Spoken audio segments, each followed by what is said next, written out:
Tracy McGilfish here, Tracy Sews. Today I am taking in a pair of pants. So these are brand new pants.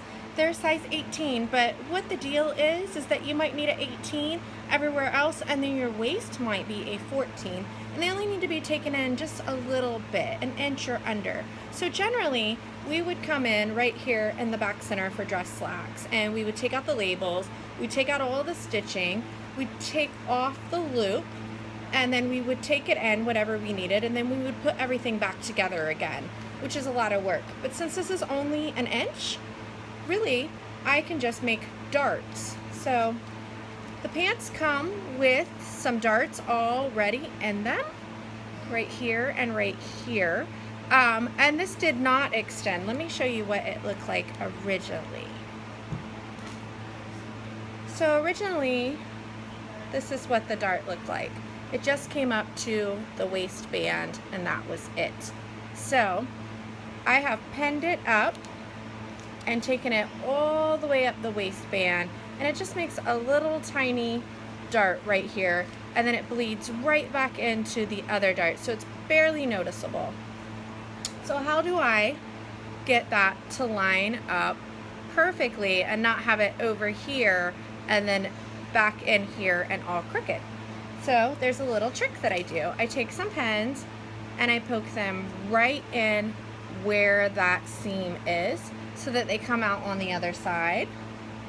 And then I go straight up, comes out on the other side.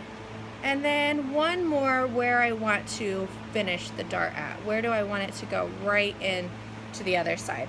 So now I've got some pins that are poking into the seams and poking out into the other side. And then I simply fold it in half, take my pin out, and re-put it in on the other side. And that gives me the line of where that dart is on the other side, so I can work from the inside of the pant. Now, if you're new at sewing and you're not really confident, this is a good thing because you don't cut anything. Once you cut, you commit, and you won't ruin anybody's clothes. But another trick when you're new is to take some kind of chalk and a ruler, of which I don't have any. I had kids camp last week, and I think all of my stuff is in between the house and here. But you can take any kind of ruler and go ahead and mark. So if her pants are being taken in, I think I'm doing these 2 inches, I only need to mark a 1/2 of an inch, and then the dart is going to bleed right back into that end spot. That's going to help you.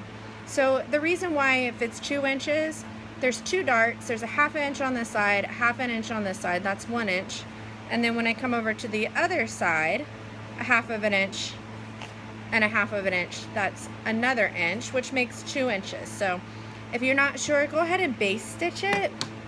Don't cut anything. Have them try it on. Make sure you'll know there what you need to do. Go back or forth.